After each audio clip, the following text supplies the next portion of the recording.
Welcome back to the Sports Perspective TV viewers and subscribers. As always, thank you for tuning in. In this video, we're going to be talking about the West Indies losing the third test match to England. It was a very convincing victory by England, but there are a few good things that happened for the West Indies on the day. So we're going to be discussing not only the result, but the performances of a few of the batsmen as well. And also, we're going to be talking about Deandra Dottin, aka the world boss. We see where she has made herself available to play for the West Indies women team again. So we're going to be discussing that as well. If you're familiar with Deandra Dottin, you know that she is a top quality player. So it's definitely good to have her back in West Indies colour. So just stick around to the end of the video, while we discuss all of these things, right? So starting with the third test match between West Indies and England, right? So England, they won the match on the third day by 10 wickets, right? So scores in the match, England, so West Indies 282 and England made 376. And they would then bowl West Indies for so with them scoring 376, that means that they had a lead of over 90 runs. Then they bowled West Indies for 175 and were able to get to 87 without loss, hence winning by 10 wickets. Right, so in West Indies' second innings, they started the day 2 wickets down for, I think it was 38 for 2, with Mikhail Louis and Alec Athanaze at the crease. They came out. Athanaze looked okay, and Louis as well. Athanaze, he ended up being the first batsman to get out. He only made 12 in this innings.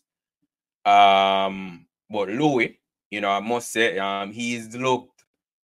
He finally scored a half century in the series, right? He's looked solid throughout the series and all the matches that he's played. This being his debut series, and he's looked solid, all throughout. All the matches in all the innings. But unfortunately, he was never able to convert any of the starts that he got to anything, and to a substantial score, right? It's always either getting out in the 20s or in the high teens, right? But in this innings, he was able to convert that start to a half century. So I must say a huge shout out to Mikhail Louis and congratulations on scoring his first half century, for the West Indies team. Against a top quality England bowling lineup as well, right? So must give him a huge shout out for that. But unfortunately, he got out shortly after scoring that half century. In a similar manner in which he's gotten out throughout the series, which is edging the ball outside of the half stump. So that's definitely something that he'll need to work on going forward. But there's no doubt that there's talent there, and it's definitely something that can be built on.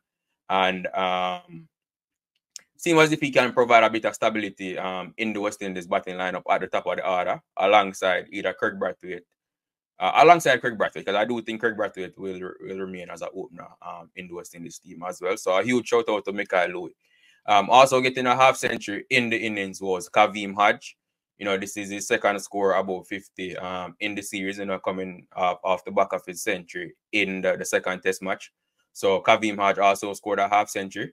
But again, like Louis, he was got out soon after scoring a half century as well. So if there's anything that can be taken from this, I've throughout the entire series actually was the concentration level of the West Indies batsmen, and them going on to score bigger, to score more runs, right?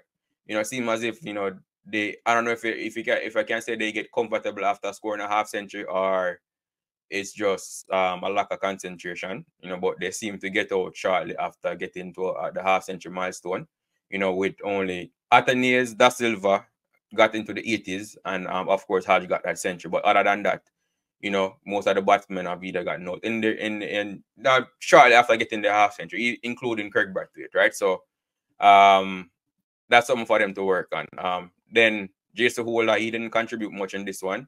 He was another one that scored a half century in the first innings, but in the second innings, he was only able to get 12. Joshua Dasilva also scored a half century in the first innings. He was only able to get 5. And then you have the bowlers. Alzarri Joseph scored 2. Gudakesh Moti 8 not out. Jaden Seals scored a duck, and Shamar Joseph got out for 4 runs, right? So that was the breakdown of the West Indies second innings, 175 all out, meaning that England only needed a bit over 80 runs to win. And they chased that down. They chased that down very comfortably, with Ben Stokes and Ben Duckett opening the innings for them. I think Zach Crowley, he had probably some issue with his hand, after dropping a catch. It seemed as if he had picked up an injury. But Ben Stokes, batting at the top of the order, he's just smashed the ball all over, scoring a half century off just 28 balls, along with Ben Duckett, who also scored 25 from 16, right? So they chased down the total in just over 7 overs. So that just goes to show how fast they were scoring, right? But so yeah, it was a whitewash. They lost the series. West Indies lost the series 3-0. Whitewash by England. There are definitely a few positives that can be taken from the series, right? Definitely disappointing that the team lost in the manner in which they did, but they lost, and that's that, right? So, but like I said, there are things that they can learn from and build on, going into the next series, which will be South Africa, which will be coming up in August, early August as well.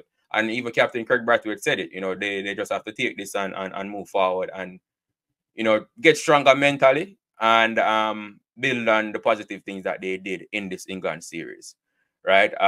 So, yeah, so again, West Indies lost, England won, but there are things they can take from the series, right? So, moving on now to Deandra Dottin, right? The West Indian woman top order batter. If you're familiar with Deandra Dottin, you know that she has been one of our best batters, in women's cricket, over the years. Score a lot of runs, very attacking and very aggressive, right? And whatever issue she had with, I don't know, either with the cricket board or the coaching staff, won't really go too much into whatever issue she had, but she a few years back she had decided that she would make herself unavailable for West Indies selection, which pretty much retired from international cricket, right? But she was still playing cricket on the franchise circuit, making appearances in the Big Bash in Australia and a few franchises. I think she played in franchise cricket in England as well. So she has been active, just not playing for the West Indies. But no, she has decided, whatever issue she had, it has been resolved, or she feels better, or she's in a better place now mentally to make her return to West Indies cricket. And I think it's a good look for the women's team. You definitely cannot deny the value that she will bring to this team. Like I said, she's a very aggressive batter. She's scored runs both for the West Indies and in franchise cricket, right? And batting at the top of the order, I think it just adds depth to the batting lineup. Of course, there's Hayley Matthews, Stephanie Taylor, and a few other of the batters who have done well in recent past. So adding a Deandra Dottin to the mix, with the team preparing for the T20 World Cup, the Women's T20 World Cup, which will be coming up in October, will definitely bode well for the team, and I can just imagine, Dottin and Hayley Matthews opening the batting, opening the innings, for the West Indies in the T20 format. That will be a headache for any bowling lineup if they are able to stay there and bat for a good period of time. Hayley Matthews, she has been carrying the burden mostly for the team, in recent years, scoring a lot of runs, of course, so.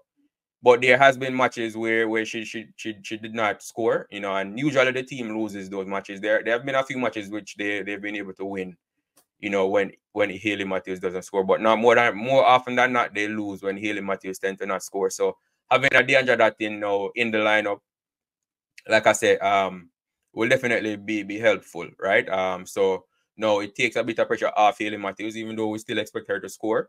But having that batting depth, having another batsman having another batter, right? Because obviously it's female cricket, so I don't want to be calling them batsmen, right? So, but having another batter who can be just as aggressive as Hayley Matthews, you know, who can play shots just like Hayley Matthews, you know, alongside Stephanie Taylor and the other batters, you know, it's a good look for the women's team, right? So, and I'm hoping that she can come in and get into a stride right away, and yeah, show what she can do. You know, we know what she's capable of doing. She's done it for West Indies over the years, and in franchise cricket, especially in the Big Bash League in Australia, during her time away from West Indies cricket. So it will definitely be good to see her back in West Indies colours and hopefully performing up to the standard that we know she can. So yeah, just looking forward to see the next series that the West Indies play, you know, in preparation for the T20 World Cup, and definitely looking forward to see how she does in the T20 World Cup as well. All right, but that's all I have for you in this video, viewers and subscribers. You know, as always, you know, do remember to like the video. You know, that's very important. You know, share your thoughts in the comment section and subscribe to the channel if you haven't done so as yet. Thank you, and I will see you in the next video.